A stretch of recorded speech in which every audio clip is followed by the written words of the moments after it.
internautes Sans Limites TV asalaamaaleykum ñu ngi leen di nuyu bu baax a baax am mbégte ak kontante saa su ne di ànd ak yéen tey nag ñu ñëwaat ci beneen épisode spécial entretien exclusif ngir waxtaanee actualité waxtaanee itam li nga xamante ni temps yi ñëpp ñu ngi koy waxtaanee lu ci mel ni ay dossier retrait base militaire dinañu ko fi waxtaanee dinañu waxtaanee itam avocat Juan Branco actuellement ak li nga xam ne daf koy daal di am ci ay problème avec la justice sénégalaise ndaxam lu ñu mën a régler la am déet waaye itam waxtaanee lépp li nga xamante ni jot na fi xew ci semaine bi duma ci wet nag tey ñu am gan gu mat gan une invitée spéciale en tout cas Colline mbégte ànd ak yow je vous salue. jërëjëf Fary nuyu naa leen Fary Matar. jërëjëf ci invitation bi à Sans Limites. Voilà, alors ça vous fait quoi d'être là aujourd'hui avec nous? Bon, c'est un plaisir et j'en profite pour souhaiter la bonne année parce que c'est la nouvelle année selon les calendriers de l'Égypte antique. Donc 6262. Évidemment. Voilà, bonne année aux camarades panafricanistes et puis c'est l'occasion de relire Cheikh Anta et tout ça. Panafricaine dans l'âme? Bon, allié peut-être. D'accord. Merci beaucoup. ñu nuyu Matar bu baax itam moom itam ñi war a àndal Matar nuyu nañu la. Oui, c'est un plaisir Fary, c'est un plaisir d'être là et aussi de participer à cet entretien exclusif avec mademoiselle Faye, Colline Faye, qui a également participé à sa manière lors de la révolution sénégalaise. Son leader d'ailleurs même Ousmane Sonko, qui Colline Faye a beaucoup soutenu le projet de PASTEF. Ah oui. D'ailleurs même c'est un plaisir d'être là. Voilà, justement, qu'est-ce qui vous a poussé à vouloir soutenir Ousmane Sonko? Qu'est-ce qui vous a plu dans son discours? Qu'avez-vous aimé dans l'homme Ousmane Sonko pour aujourd'hui revendiquer fièrement, en tout cas, être une sympathisante de Ousmane Sonko? Bon, man, France l'a judo. Donc c'est-à-dire que toute cette affaire de France-Afrique, pour moi, je pense que c'est un devoir que les Français également s'engagent pour rompre totalement avec ces dynamiques. Et dans le discours d'Ousmane Sonko, je voyais des termes, malgré que je ne comprenais pas tout le Wolof. C'est lui qui m'a beaucoup appris tellement je l'ai écouté. Voilà. Mais il parlait souvent, tout le temps, de souveraineté et de panafricanisme. Donc c'était un moyen de rompre totalement avec cet impérialisme français, avec ce qu'il reste de la colonisation, disons néocolonisation aussi. Donc il y a des Français qui aussi veulent la fin de la France-Afrique. Ça semble juste. Donc ça semble dans l'ordre des choses et ça me paraît normal de lutter pour ça également, oui, pour des relations saines entre nos peuples. D'accord, je pense que c'est une bonne chose. D'ailleurs, Matar, est-ce qu'il pourrait revenir un peu par rapport à son arrestation parce qu'elle a été arrêtée. Oui, elle a été arrêtée ici au Sénégal oui. Lors du procès Mame Niang Ousmane Sonko à la Cour suprême. Ah oui, Colline? Oui. Comment ça s'est passé? Oui, c'était le 17 novembre. Donc 2023 et juste on attendait le verdict à la Cour suprême et l'heure de la ramasse a sonné, comme pour beaucoup de militants sénégalais, c'est ça qui s'est passé aussi, donc voilà. Mais ce qui est intéressant, ce que je remarque en tout cas, c'est le fait que les policiers insistaient beaucoup pour nous éloigner de la place, comme pour faire croire que le peuple a abandonné Ousmane Sonko, ce qui était totalement faux. Et là, en ce moment, avec Juan Branco, c'est la même chose. Ils ont voulu manifester mercredi dernier à Paris et à la dernière minute, il y a eu des interdictions aussi, voilà, pour vider l'espace et ne pas permettre ce message de soutien. Faire croire à cette idée que aussi les Français ont abandonné Juan Branco à son sort, ce qui est faux. Ce qui est faux. Alors, quelle est votre expérience par rapport à l'arrestation? Comment vous avez vécu ça? C'était difficile. Moi, c'était difficile, oui, mais j'ai moins duré que beaucoup d'autres camarades. Voilà, mes grandes sœurs là-bas que j'ai trouvées, Matissa Nyang, Nafi, Yacine, avaient duré beaucoup plus longtemps que moi. Donc, voilà, on ne peut pas se plaindre. Et ça m'a permis de rencontrer Juan Branco qui m'a défendu, de le rencontrer personnellement. Donc, voilà, après, quand je suis rentrée en France, après la rapatriement, et donc j'ai pu voir que c'est un homme qui sait écouter, voilà, qui est humble, et ce sont des choses qui m'ont vraiment touchée. Un de mes avocats a été aussi Maître Rishiba, donc j'en profite pour lui rendre hommage. Absolument. C'était son anniversaire le même jour que le Premier ministre. Donc, yal ko yalla yeureum te xaar ko aljana. Amen, amen. En tout cas, on l'espère et merci de bien vouloir faire un coucou à la caméra qui est juste devant. Matar, la patriote. joxe na xalaatam itam histoire am ci wàllum bëgg gi mu bëgg même président Ousmane Sonko ana tey ban jàngat nga ci def ak itam. mais aussi par rapport le Sénégal moom day porter le Sénégal en quelque sorte. parce que jour bi ñu koy jàpp mu ngi yoroon drapeau Sénégal te aussi dafa dégg olof moo tax ñuy def interview bi entre français et le wolof. c'est bon les autres. par rapport le Sénégal. lan lañ mën a jàpp de pourquoi. Par rapport au Sénégal. Pourquoi ce choix de venir au Sénégal, de militer? Bon, parce que c'était un point clé. Selon Guy Marius Sagna, on avait parlé dans une interview que j'avais lue avant de venir même. C'était un des points clés, disons, des piliers quoi, de la France-Afrique avec la Côte d'Ivoire. C'est ces deux pays-là qu'il mentionnait. Donc, ça semblait aussi important dans ce sens. Aujourd'hui, la France, les bases militaires étrangères ont été libérées, en tout cas. Il n'y a plus d'occupation permanente ici au Sénégal. Que comprenez-vous ou bien quel est votre ressenti par rapport à tout cela? C'est bien, c'est excellent, c'est à saluer. C'est un combat que le FRAPP et beaucoup d'autres organisations panafricanistes mènent depuis longtemps. Et maintenant, on se méfie toujours, non?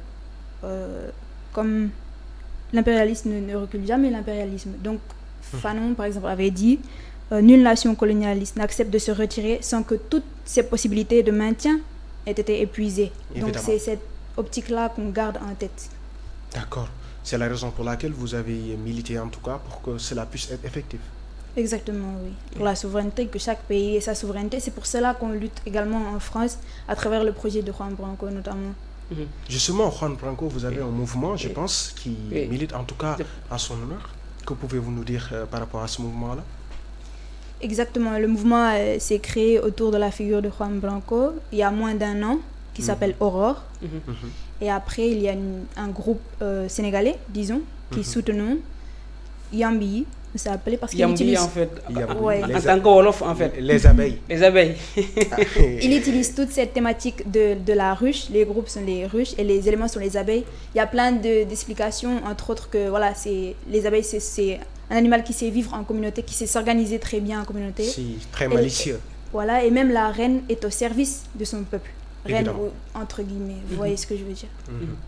Donc vous vous activez un peu dans quoi, Oui. Matar? Et aussi également récemment, Juan Branco, l'avocat, a fait une publication pour alerter l'autorité judiciaire sénégalaise par rapport à son emprisonnement à Dakar, orchestré par l'ancien régime, l'ancien président Macky Sall.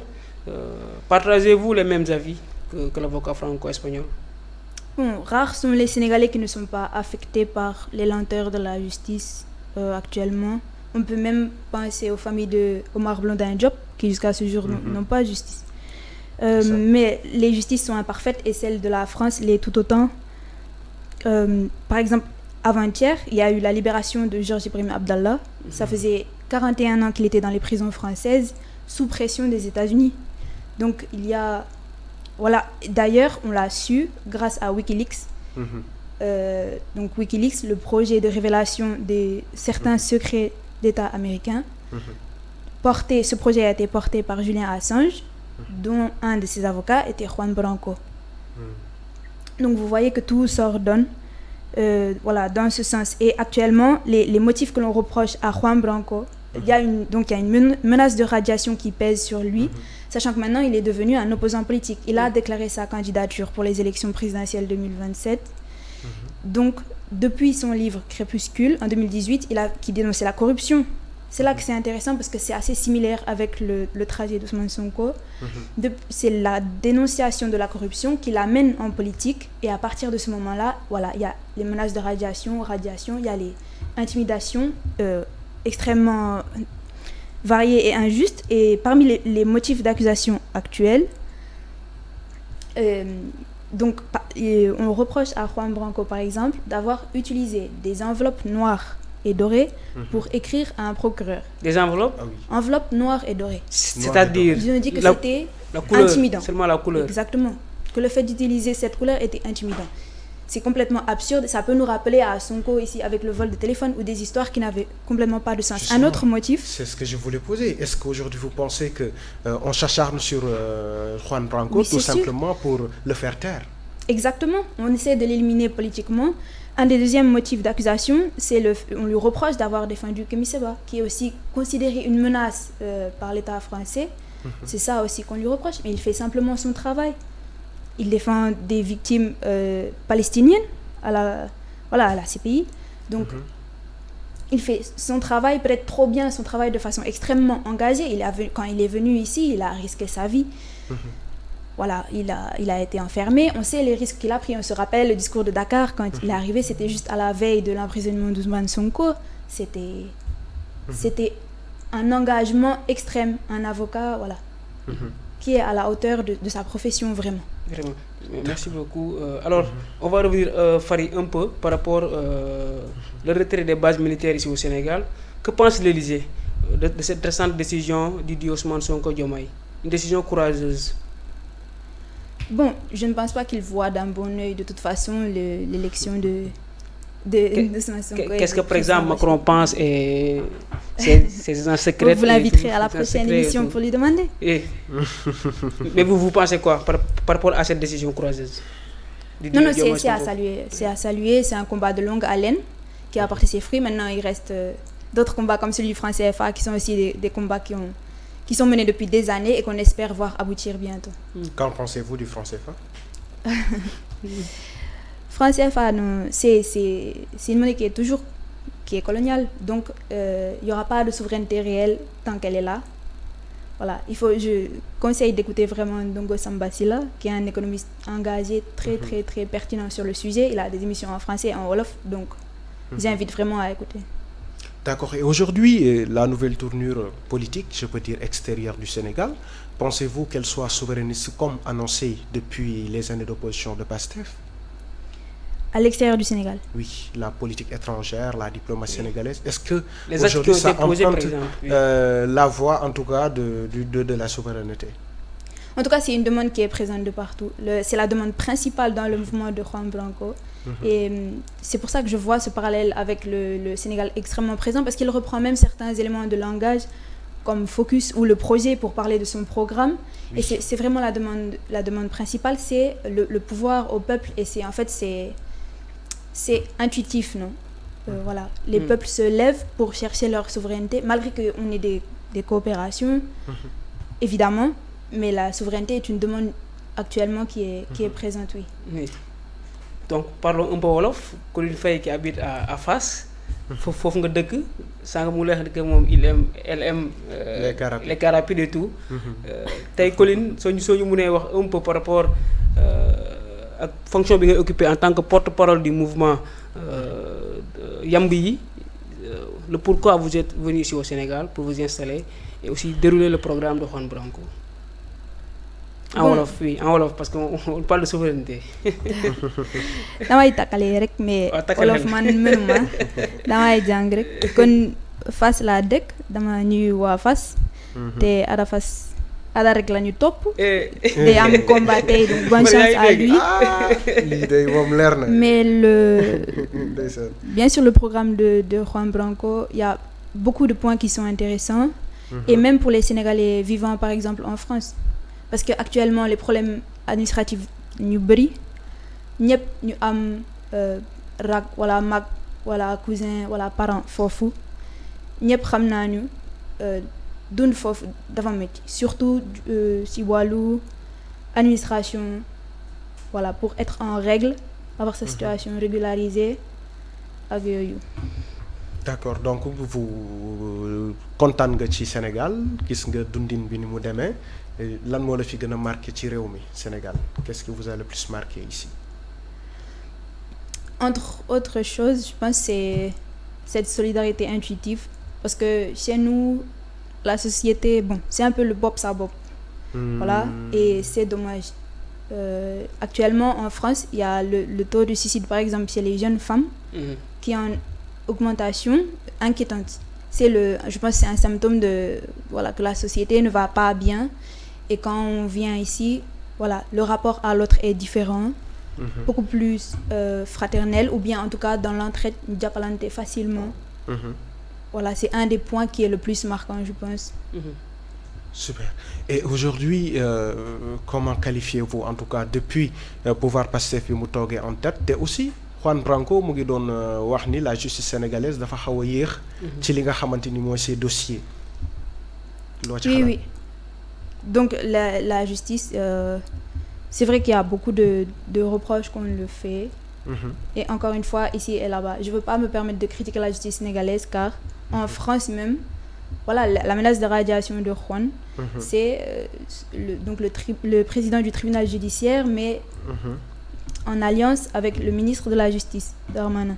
Donc c'est des choses qui sont extrêmement graves que je dois d'abord signaler chez moi avant de venir ici. D'ailleurs, il y a eu certaines arrestations, certaines gardes à vue qui se sont données en France suite à des tweets. Donc ça aussi, ça nous rappelle le Sénégal, Jamono Macky Sall. C'était les mêmes abus de la justice quand le pouvoir se sent menacé en fait. Et par rapport au dossier des martyrs politiques, toujours ça c'est un peu la population sénégalaise attend que la justice fasse une réaction. Est-ce normal d'attendre ou de trop attendre pour faire justice, pour honorer la mémoire de ceux qui ont tombé dans la salle de bataille?